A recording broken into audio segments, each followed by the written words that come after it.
Дооронбек Садырбаев байкебиз айткан эле. Кайран гана мурдунан бок сүркөлгөн кыргызым. Белиңди бекем түй дагы чыда деп. Мына шайлоонун дээрлик жыйынтыгы чыкты. Кимдер депутат болгондугун көрүп, мен Кыргызстандын келечеги дагы 5 жылга 5ти 5ке көбөйтсөң 25 жылга аркага кетти деген эле жыйынтыкты кабыл алдым. Президентибиз бекерден бекер эскерткен эмес эле кыргыз элинечи. Эми ушунусунда мен ушундай бир мүмкүнчүлүктөрдү кылып бердим. Сатылган болсоңор дагы, саткан болсоңор дагы өзүңөрдөн көргүлө деди.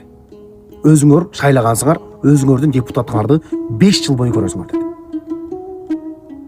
Азыр мен дааныйма мен туугандар. Кимдердин депутат болгонун көрүп туруп, ушунчалык кейидим. Кыргыз элине мен нааразы болдум.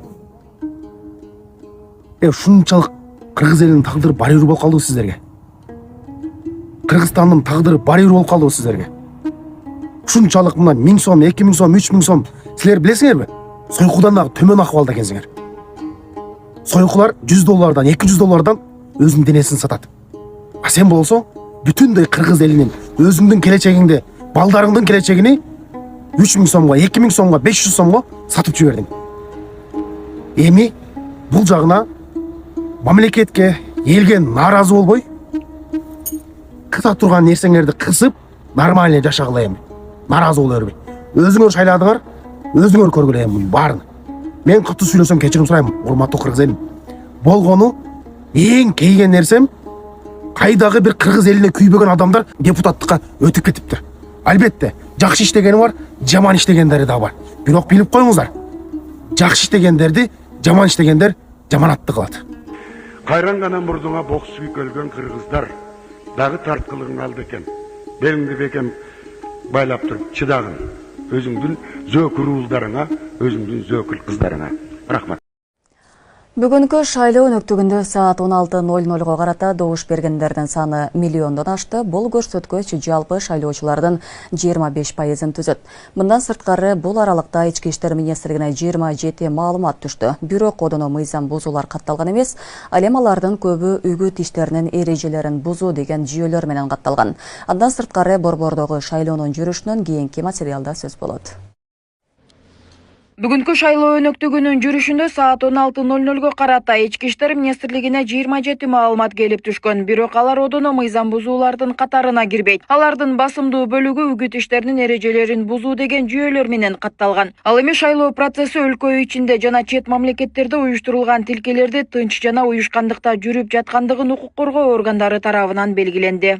Азыркы учурга карата Кыргыз Республикасынын прокуратура органдарына жалпы 25 арыз даттамалар келип түшкөн.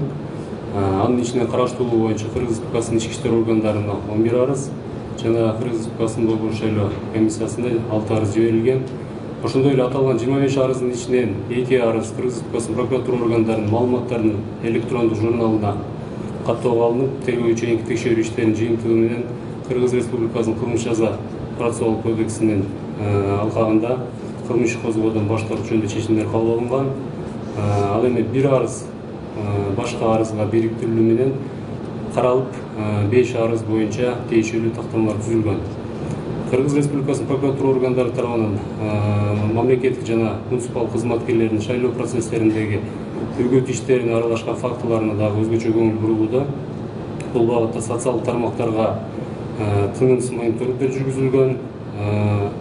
Тиешелүү текшерүүлөрдүн жыйынтыгында ченемдик укуктук актынын бузууларын четтетүү жөнүндө жалпы 5 сунуштама прокурор чара көрүү актылары келтирилген актылардын негизинде бир кызмат адамына тартиптик чара колдонулган.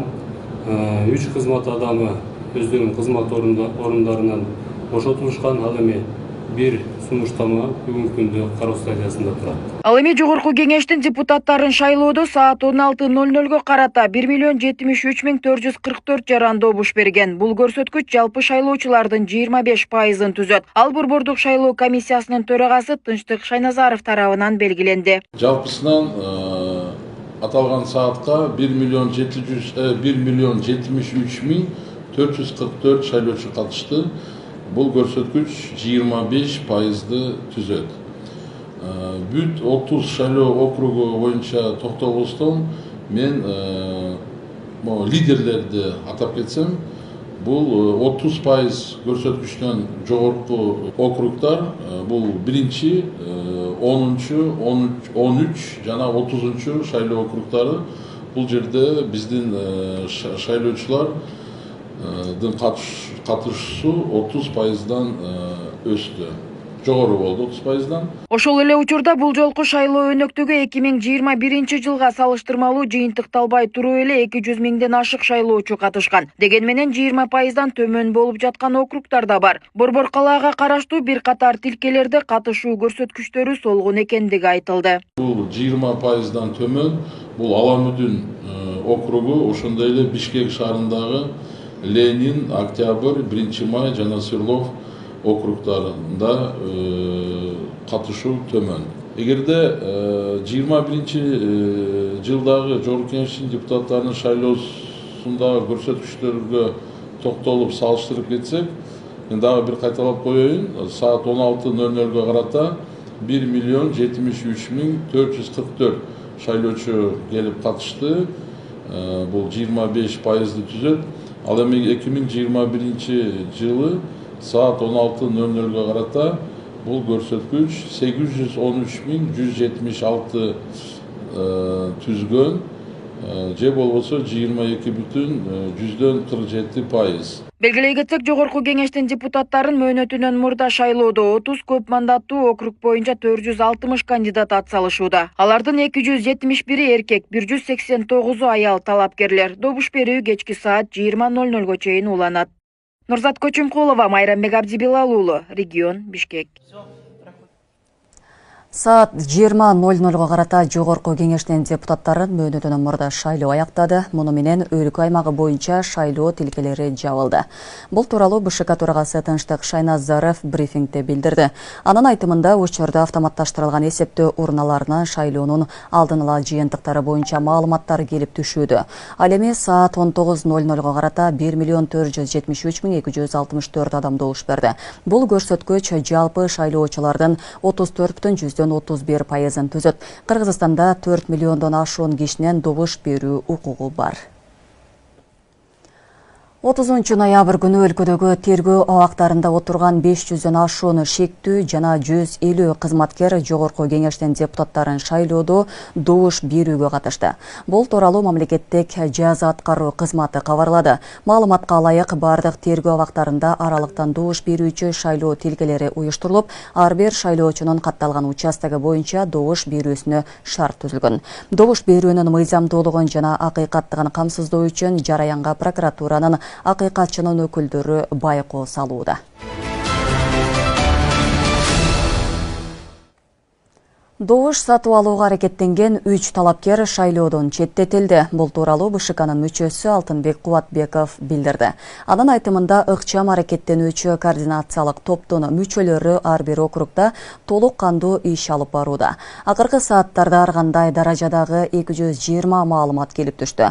Алардын 114 үгүт иштеринин шарттарын бузуу, 7 талапкерлердин ар намысына шек келтирүү, 18 административдик ресурстарды кыянаттык менен пайдалануу, 22 шайлоочуларды сатып алууга аракет жасоо боюнча катталды. Ошондой эле башка дагы укук бузуулар боюнча 9 факты катталган. Андан сырткары ыкчам аракеттенүүчү координациялык топтун WhatsApp номерине 20 билдирүү келип түшкөн. Ошондой эле 5 талапкерге эскертүү берилип, добуш сатып алуу боюнча фактылар катталып, анын негизинде 3 талапкер шайлоого катышуудан четтетилди. Андыктан талапкерлерди мыйзамды так сактоого чакырабыз, деди ал. Канка жакын Төмөнкө Серафимовка айылындагы карлар үйүндөгүлөрдө депутаттыкка талапкерлигин койгон кишиге добуш берүүгө мажбурлашкан. Борбордук шайлоо комиссиясынан бул окуя текшерилип, номер 71-33 шайлоо тилкесинин сырткаркы жайдагы берилген добуштардын жыйынтыгы жокко чыгарылгандыгын билдиришти. Кечээ 29 ноябрда болгон окуянын видеосу социалдык тармакка тараган. Анда ак халатчан кызматкерлер улгайып калган аялга бюллетенден кайсы жерине чымчыкча коюуну көрсөтүп, ал эми көзү азиз кишинин ордуна дагы бир кызматкер жарандык милдетин аткарып жатканын көрүүгө болот. Жогорку кеңешке кезексиз шайлоо маалында прокуратура органдарына жалпысынан 25 арыз жана даттануу келип түштү. Бул тууралуу башкы прокуратуранын башкы башкармалыгынын прокурору Самат Жунусов 30 ноябрдагы брифингде билдирди. Анын маалыматына караганда 11 материал ийимге жөнөтүлдү. 6 БШКга берилди, 2 арыз боюнча кылмыш ишин козгоодон баш тартылды. 1 материал ал башкасы менен бириктирилди. 5 материал боюнча маалыматтык маалымдамалар түзүлдү. Прокуратура өзгөчө көңүлдүү мамлекеттик жана муниципалдык кызматкерлер тарабынан мыйзамсыз агитацияга бурууда. Социалдык тармактагы мониторинг үзгүлтүксүз жүргүзүлүп жатат. Ачыкка чыккан мыйзам бузуулар боюнча 5 прокурордук сунуштама берилген. 1 мамлекеттик кызматкер тартиптик жоопкерчиликке тартылды, 3 кызматкер иштен бошотулду. 1 сунуштама азырынча кароо стадиясында. Регион телеканалынын күндеми маалыматтык программасы биздин социалдык тармактардан орун алды. Күндүн акыркы кабарлары мына ушулар менен соңуна келип жетти. Студияда Кундуз Кенжебаева болдум. Кечиңиздер көңүлдүү улансын. Аман туруңуздар.